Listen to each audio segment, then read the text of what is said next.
Plus Live Podcast. We're not here to just talk about the latest trends. We're gonna break through the myths and put some facts on the table. Cause when it comes to real estate, you need to be well informed. So now it's time to get serious and talk market trends. Here we go. Sure enough, we'll go down a rabbit hole and talk about something cool that has caught our attention. It's JTM. Welcome everybody, let's dive right in. Hey, welcome to the Home Life Podcast. I'm JH. And I'm Siarn. And we're your hosts, discombobulated and as organised as ever. Good thing we know something about real estate. Something about something. I know lots about nothing, though. Yeah. Look, to be perfectly honest, this should really just be a cooking show. If you think about it, like, I'll just talk about the stuff I cook. No, because then I wouldn't have really anything to contribute because I know how to cook, but you do majority of it. So I just let you do it. Yeah, works. Mind you, it is probably the reason why we need to walk every day. Well, that plus we the eat fact some that good my food. body literally falls apart if I don't. Yeah, well, there's that too. There's that too.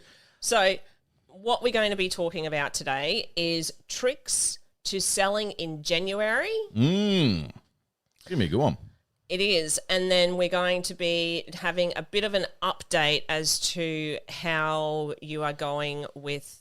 Well, I mean, it won't be when an this comes update. out, We're on the road. Yeah, it's not going to be an update. It's more of a, hey, this is what we've done so far in the prep work and where we expect to be. This is road trip prep, Yeah. not update. Update's probably going to happen while you're down in Radelaide or travelling to Radelaide and making content because I'm going to be serving you. Tom's already yelled at me. He hasn't yelled at me. He's like, Dad, I don't want to make content. It's a Well, father-son guess trip. what? It's not up to him. No, I know. I get where he's coming from. I get and where he's coming from too. There will be moments where I'll just be like, no, you're not taping that. Whereas there will be other things that I'm like, I don't care what Tom says. We might even have business meetings and things like that down there now as well. Yeah, well, there you go. So it's going to be work. It's going to be more of a road trip. Working 9 to Like 5, prep. but the clock is broken. Moving along, tricks to selling in January. Did you not like my singing? Yeah, right. Okay, well. You know where that button is, don't you? Far out. Oh, dear. Well, look, at least, I happen to know a little bit about technology and real estate because tricks to selling in January, when to sell, all of those sorts of things. It's why I built Check My House Price. I would always, okay. January is normally when people are spending a little bit more money because A, they haven't got credit cards in just yet, and B, school prep, and also it's the month where people don't know what they're actually doing apart from existing and like getting over Christmas and New Year. I think but there's still doing the whole yay, it's a new year kind of deal. Look, I think really, I think it's a happier month, to be honest. It is a happy month because last year's gone. You kind of feel like you've shrugged that off your shoulders, and it's an ideal time actually to get a house price report so you know where you stand at the start of the year. Yeah, right. Because anything can happen. Well, anything can happen, but also, look, a lot of people talk about selling in January as it's a quiet time of year, and technically it is from a real estate perspective. But that's mainly because there's not a lot of listings available, right? Everyone's just gone through the Christmas period. It's been hectic. And a lot of real estate agents are still on holidays. Although I'm noticing a lot more are holidaying in June, July, in the middle of winter now. They're going Northern Hemisphere. But interestingly, buyers often make a decision to move in January. New Year's resolution? That plays a part into it. But also quite often the realization that your house is too small and you've just had family there for Christmas and the walls are closing in. There's also I want to be in a new place before the year really heats up and the year gets away on me because going back to work, even though you go back to work a lot of the time, it's a slower start to the year than what it was a finish. Yeah. It's not to say you're not busy, but it's definitely not the madness that was leading into Christmas. And we're starting to see it now. Everybody's suddenly reaching out to us and is like, hey, we need to get this done. Like we've been dragging and working on these projects and these deals for months.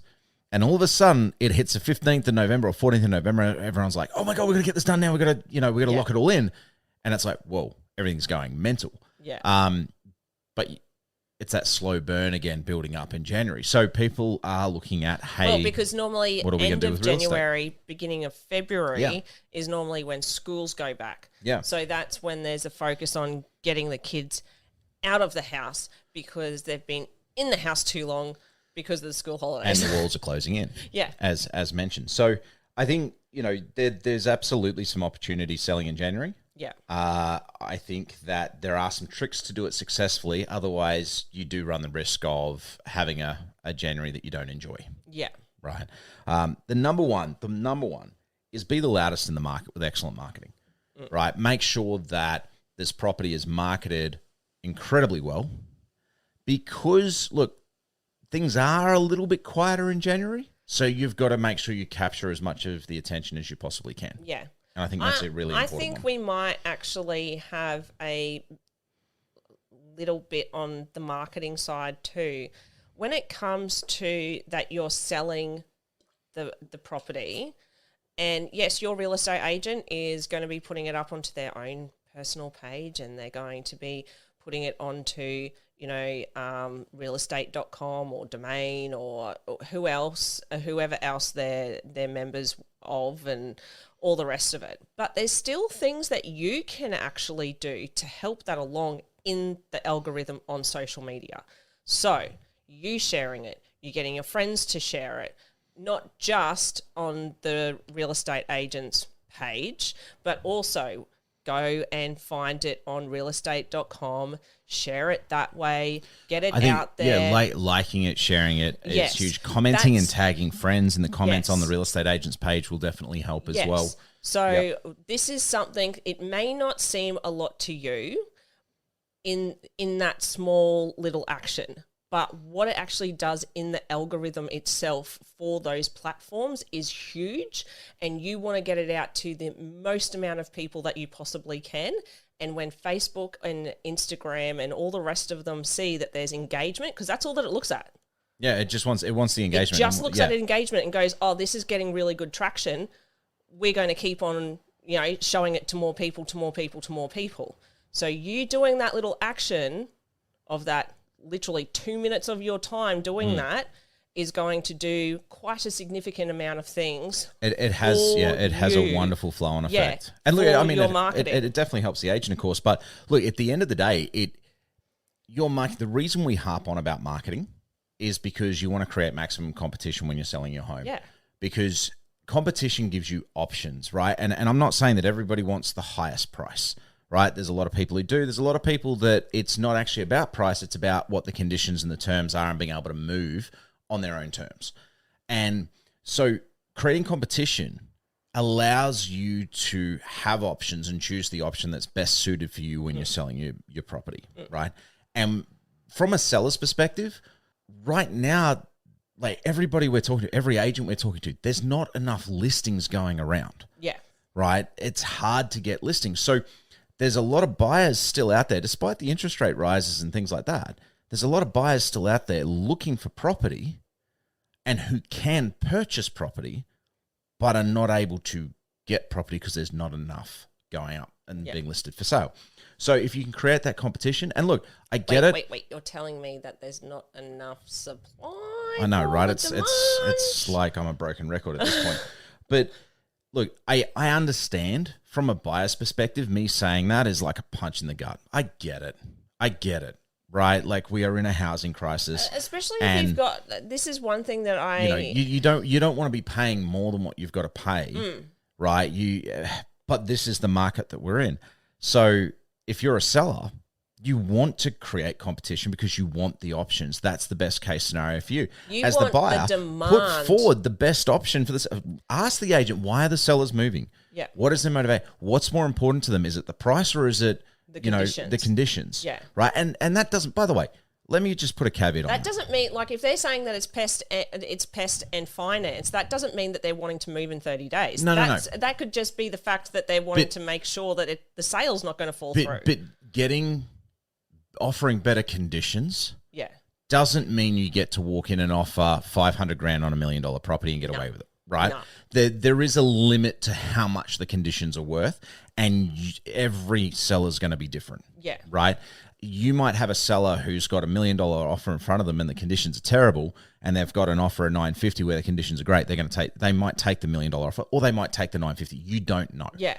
But it helps when you're making those offers to understand what the motivations of the seller are and what the conditions are that they would look favorably upon, because maybe you can't go to that $1 million mark, but you can get to 980, right? And that might be just enough that they choose yours rather than somebody else because the conditions are better. And I can say in 10% of cases on Market Buy, right, looking at the thousands upon thousands of properties that have been sold on Market Buy, in 10% of cases, a lower offer is chosen by the sellers because the conditions are better for them. Yeah. Well, of course, if you're going to have someone that's like, let's say, needing finance, pest, the whole works, but then you've got someone coming in and is like, look, I have 950. That's cash, unconditional. No hassle, no harm. Cash. That's unconditional. Yeah. Yeah. Of course you're going to go, oh, well, it's only 50 grand, but I know that tomorrow I can have that money in order to go on, well, not tomorrow. Well, you know what, 50 grand's a lot of money. It is, but at the it may same not be enough to time- move them. But the point is you don't know unless you ask, and if you ask, it gives you more information. Yeah. And look, sellers want to create options. They want to get the best offer for them, and they get that by creating competition. So you're going to be in a competitive environment in most markets. Most major markets are around this country at the present point in time. And if you find yourself in that position, so be it. Do your research so that you can frame the offer to present the best possible offer forward. Also have knowledge of the area Yeah, itself. knowledge of and area also and all that as well. talk to the real estate agent, but not... I would get independent advice on what the property's worth as well. yeah. But look, to be honest, the best Because scenario... you can't get a check my house report on a not property as that a is buyer. not yours. That's only for sellers. But look, I think that there's plenty of resources out there. Don't rely on the automated reports if you're a buyer, because there's a huge range on them.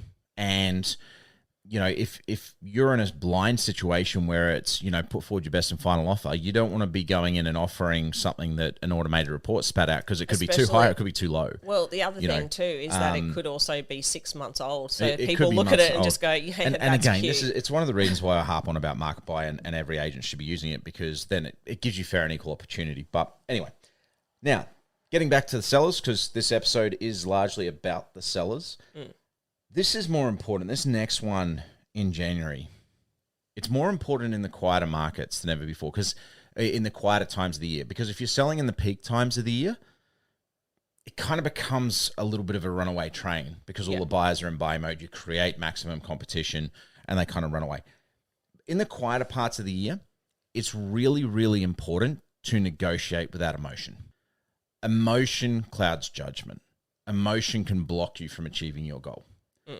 And I'm not saying take a low ball offer. Please understand, I'm absolutely not saying that. What I am saying is, before you go to market, accept that you've sold the house.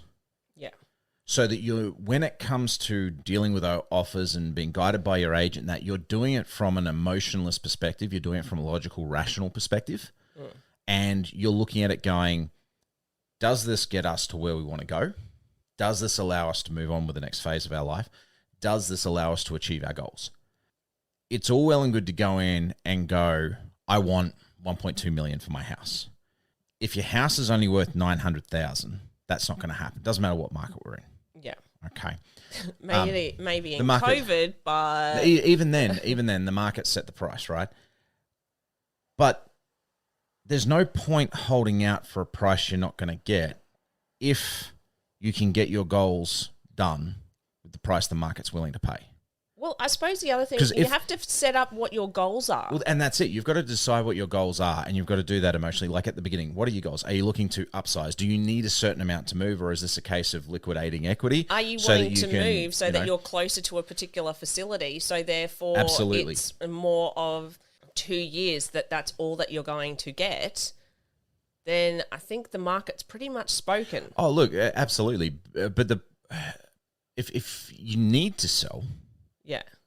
right, and you're getting 950, but you need 1.2, well, maybe selling's not the answer, Yeah. right? If you get 950, you need 800, and you're getting told 950, but you're going, no, I want 1.2. Yeah. Yeah. No. You're wasting everybody's time, Yeah. and including your own. Yeah. You're a bit of a tire kicker here. Yeah, exactly. So my point is negotiate without emotion. Understand what your goals are to begin with. Also understand your property and what it actually is Yeah, in the market. understand what it's worth and so forth.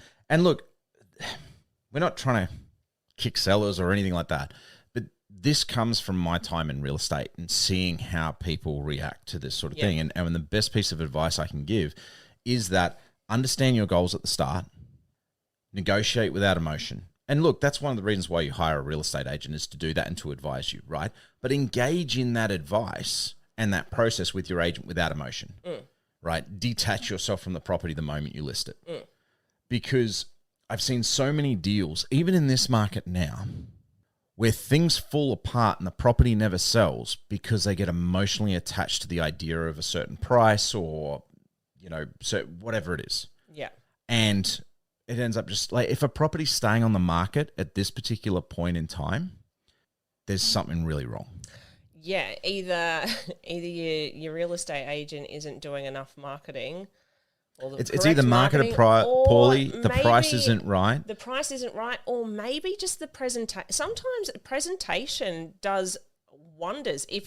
But I mean, that comes down to marketing. But look, if you sit there and you're like, oh, the house will sell itself. If you're saying that in a competitive market, when Joe Blogs can go next door and spend less money and it's in a nicer state, and presentation, that's it. Of course they're going to go next door. And that's it. But there's someone said this to me through the week, and it's such a fantastic quote. And I think everyone needs to have it, particularly in a market like what we're in. And I know, look, this is not the boom market that it was 2 years ago. I get that. But there is still more people needing property who can buy property than there is property for sale. Yeah. Right? So it's still technically a seller's market. And the saying is, and it's for this market, it absolutely rings true. But it rings true in any market, just the timeline changes. And it's this. Selling a house is a lot like dating. The longer you're on the market, the more people start to wonder what's wrong with you. It's funny because it's true. Exactly. And I think on that, it's time for a JTM. JTM. Let's see which rabbit holes we're going down in this episode. It's time for JTM.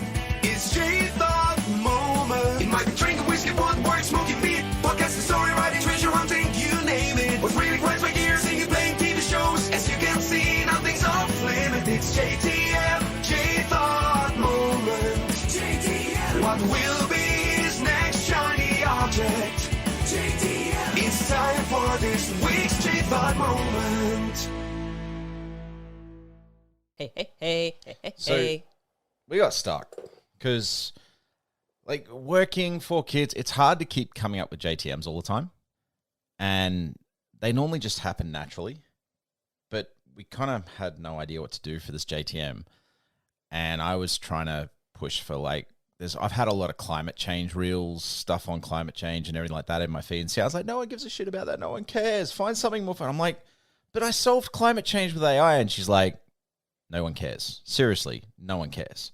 It's not that no one cares. I just find that there comes a certain point where people... Sorry, I've just realised that I'm looking at my mobile phone. How rude.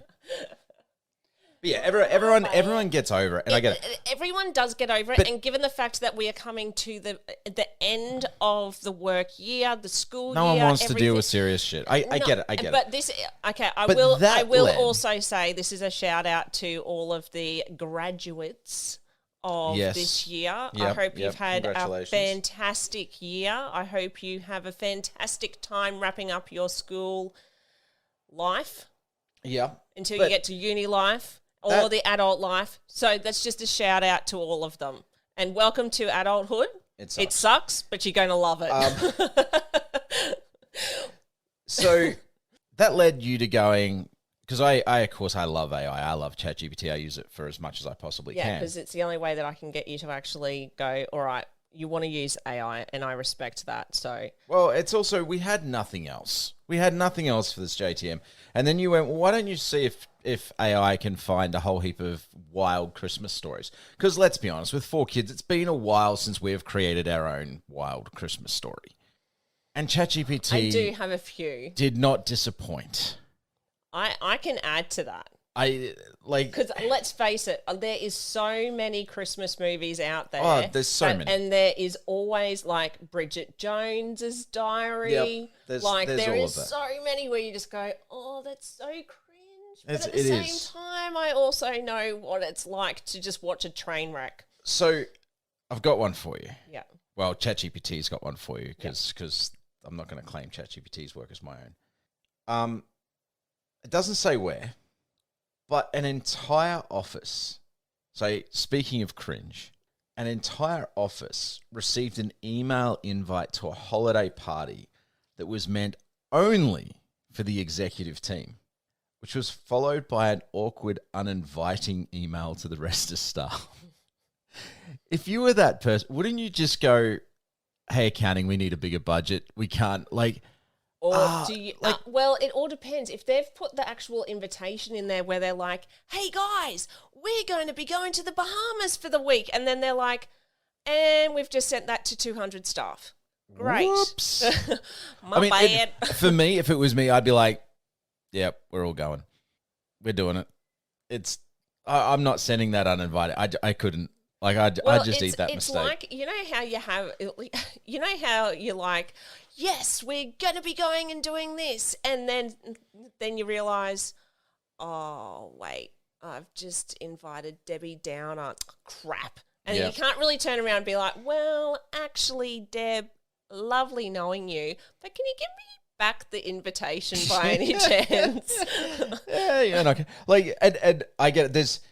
There's another CEO story, which Can I tell you my personal Well, hang on, because story? this one links in, right? So a CEO, while drunk at the Christmas party, announced a company vacation to Cancun. So obviously this happened in the States, but they ate it as well. It happened 10 months later. They took the whole company to Cancun. So respect there. That's my kind of. I didn't even read that. So. I screwed up. I invited everybody. Everybody's coming. We're just doing it now. I'm not sending that awkward, uninvited. Yes, soz. Okay, so my own workplace, like where you just go, oh no. So I'm not going to say where it happened. I had been drinking. Everyone had been drinking a lot, right? As happens at Christmas. As happens party, at work. Company, Exactly. company card. Yep. Exactly, right? Boss is paying. So the first train wreck that happened for the night was there was this normally very jovial person that worked within the office. Let's call it an office. And they may have just got a little bit too jovial and was starting to get to that point, and everyone a lot of women know this, where you sort of like, can you just step back a bit?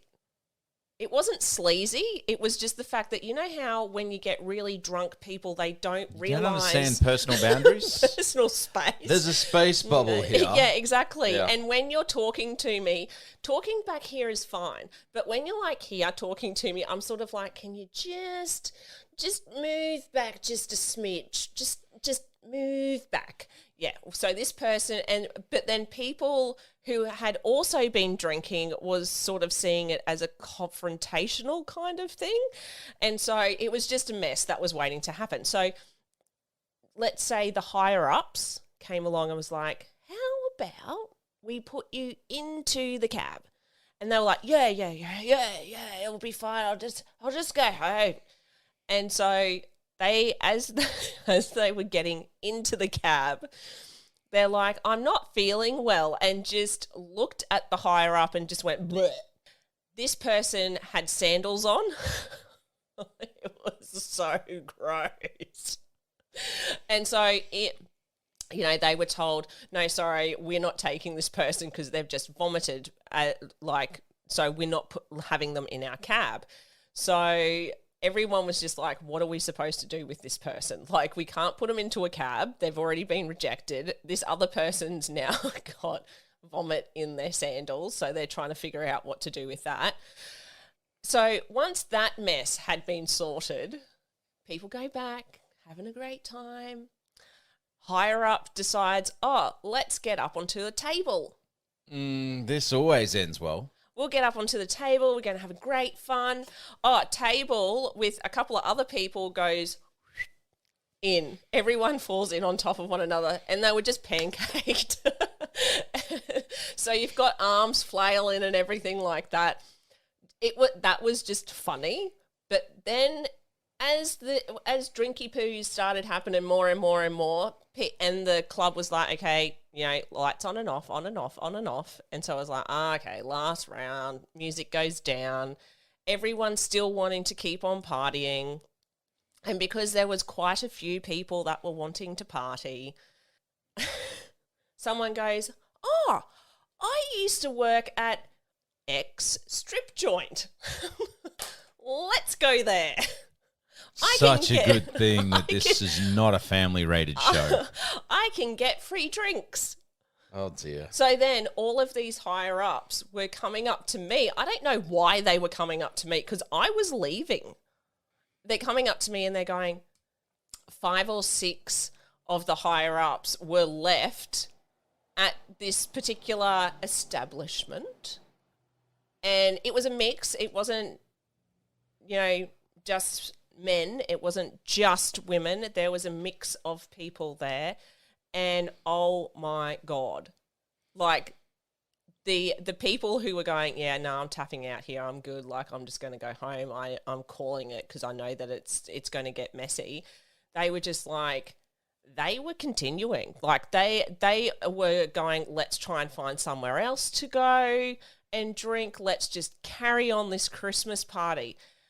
Come Monday. I think this is only funny Saturday. for you. You're because you live this. We're all sitting here going, whatever. But Saturday, that happened on Saturday night. Monday night, a couple of them didn't come in because they were still getting over the Christmas party that didn't end until early hours on Sunday.